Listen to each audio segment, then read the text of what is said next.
Te Whare. I wish you all the best for the future. Kia ora.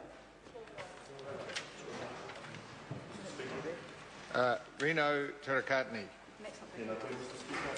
E atu rangatira Ngati Manawa, Ngati Whare, tātou koutou mākua taimai nei, I rato e te turunui o tēnei o tātou whare, tēnā koutou katoa.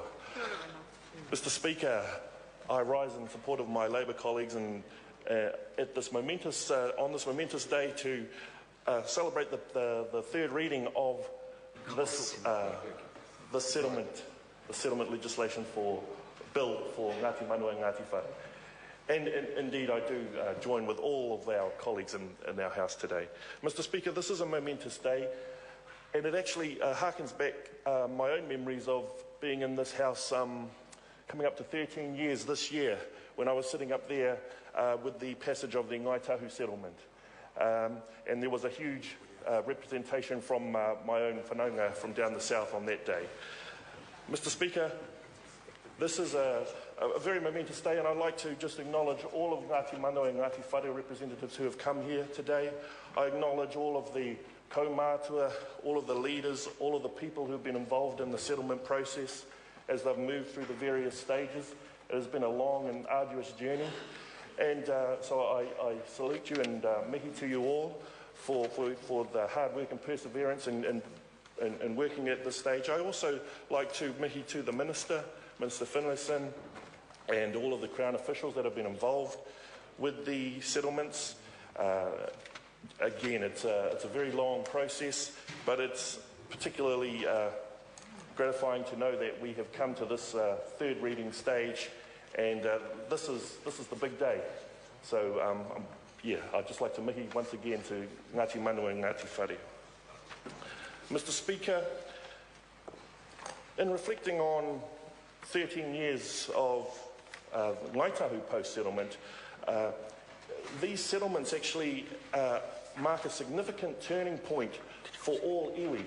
And so this settlement is a waka, it's a vehicle which can now take Ngati Manawa and Ngati Whare into the future. And I agree with my colleague, Honourable Nanaia Mahuta, that these settlements are more than just words on paper. They're more than just cheques being written out. It's not about money. It's really about restoring the permanence of Ngati Manawa and Ngati Whare to their ancestral landscape. And it's about the Crown giving proper acknowledgement for the breaches and for of the Treaty of Waitangi and its principles. And so those, Mr. Speaker, are the real important aspects for these settlements. It's the acknowledgement and the apologies from the Crown, and it's also all of the other cultural redress elements and the recording of the history. And just going through the aspects of the settlement, it's those things like the deeds of recognition, acknowledging the special association to the landscapes, the place name changes, the river redress, the joint sites that have now been vested back in Ngati Manawa and Ngati Whare. And I acknowledge the whanaungatanga of being able to work together right through the passage of this bill, because it was a unique feature that we put the bills together in a conjoint arrangement, and that marks the first. So all of those different elements to the bill and to the settlement, Mr. Speaker, are the real important elements. And so I would just like to just reiterate that the vast majority of these settlements is not about commercial or monetary recompense. It's really about the history, having acknowledgement of that, having the apologies recorded and enshrined in legislation forever. Your history and the Crown's acknowledgement is enshrined in this legislation, and that can be taught and should be taught to not only all of the, obviously, Ngāti Whakatupu, but also to the whole of our country, because it's important that we all learn and understand the history of all our iwi across the motu, all the grievances, but we also now have that recorded, and now we can mark a future on the passage of this bill. Mr. Speaker, there is a new space that's opening up for Ngati Manawa and Ngati Whare with the passage of this bill, and the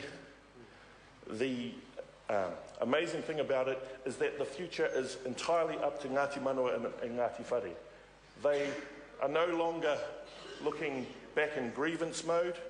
This future is now for them to chart their own course in their own right, on their own mana, for their own people, from now into the future, once this settlement legislation has been passed. So I mihi to Ngati Manawa and Ngati Whare.